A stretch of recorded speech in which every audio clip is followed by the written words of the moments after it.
All right, we back, part two. Had to get a little light. Alright. You know what I'm saying? Young Bleed. Yes, sir. We out in Naptown. Yes, sir.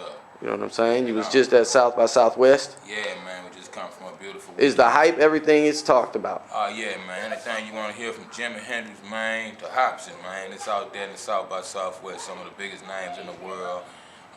Nas, to Kanye, you know what I mean, to K Reno, Nappy Roots, you know what I mean? So everybody come in. For anybody that's involved in music some type of way, if you're just a fan to the music, that's somewhere you want to visit, you know, make it a point. If you ain't make it this year, get down there next year to the South by Southwest. I'm gonna do that. I'm gonna do that.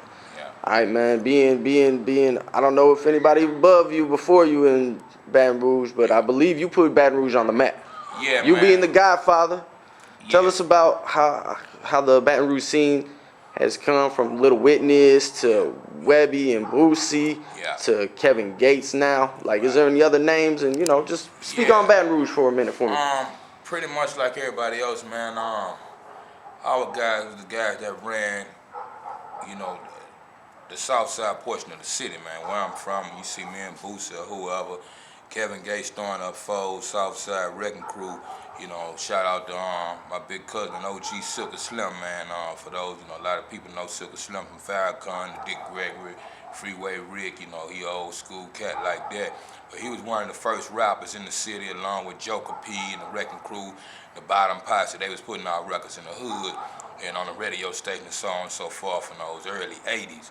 So a lot like how Pac give you the definition of thug life, where it always existed, but I diagnosed it. I took it to like a capital level, what I saw Slim them doing. I learned to sell tapes on the corner by the time I was a teenager, right in the dope spots, and all the old heads and everybody knew me. You know what I mean? From the streets to the radio stations, talent shows, anywhere I can get in and help give it a name. I always did that since like 1983, since a kid. So yeah, man. It evolved. I got my break with Master P, you know what I mean?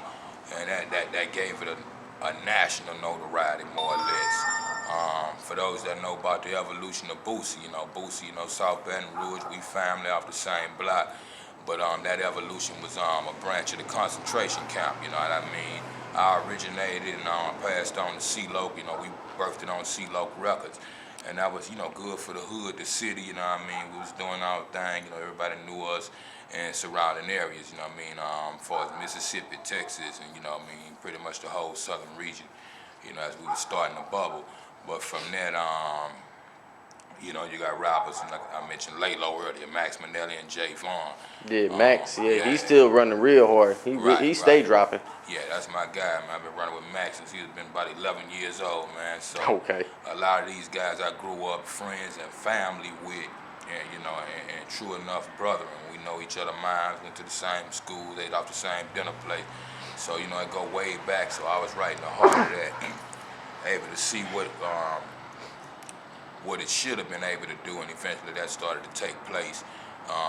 Once you get into, like I said, the national side of me, and on it to Lil Boosie, Kevin Gates, you know what I mean? Shout out to Lil Witness, Tebow, and the list go on and on. I remember when I was rapping in the 80s out there, I was, some people used to call me MC New York or whatever. I used to get New York real mixtapes from Marley Marl and Red Alert and them off the radio station, Kiss FM. I had a cousin used to go to Albany or somewhere in New York every year, and he'll bring me one of those New York tapes back that you can hear Rakim for the first time, MC Shan, KRS-One. So I'm built, off of same but different elements, you know what I mean? Old school and new school and all the in between. So at that time, I was kind of alienated. Everybody used to say, you got to go to New York, man. That shit really don't exist down here to really get on. But to see it, do what it's doing today, man, that's a true blessing, man, a long time coming. So shout out to Southside BR and the whole BR for that whole matter, Louisiana as a whole, man, from your boy Young Bleed, yada yada. That's what's up. I can dig it. Now, off camera, we was building on how artists like you've come from the time of selling records, not just a little amount, but you was selling records. Right. Now it's more towards digital push, and the units ain't being pushed, ain't selling as much. Right. How are artists like you have been surviving? I mean, I look at it like this here.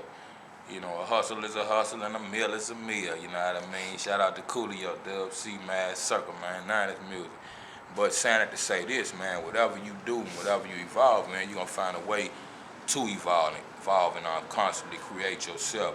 So beyond the rap thing, man, I had the privilege of putting out, you know, a book, my first book called The Making of Preserve, when I had to run with Strange, Tech Nine, them. And I put out the album Preserve. I also did a book with that that's on Amazon.com called The Making of Preserve for those that don't know. Okay. But different branches, and I tell everybody this rap thing, that it ain't just one job. It ain't just about the rap. It's about the DJ, the dancer, the stylist, and so on and so forth. The publicist, the A&R. So it's so many jobs within this one vice that if you could find your way around, you'll find a way to feed yourself. So many people, you know, each one teach one, you link with over the years. So independently and major, of course, after my evolution, created a bigger realm for me. That's a worldwide realm. So I'm always busy doing something, movies nowadays and different things like that. Shout out to my man KD all the way in the Ukraine. We working on a record together. So all kind of different people, all walks of life. Music being a universal language, I feel like we all speak and we all relate to at the end of the day. So it done brought me together with a whole lot of people as well as people with me. So yeah, one way or the other, man, like I say, it's, you know, more than 1,000 vices in this particular game, and if you're educated enough, you can expand on that. So it's always something around the next corner you can get involved in to keep yourself busy and keep yourself eating out here. So that's what it's about. You know what I mean?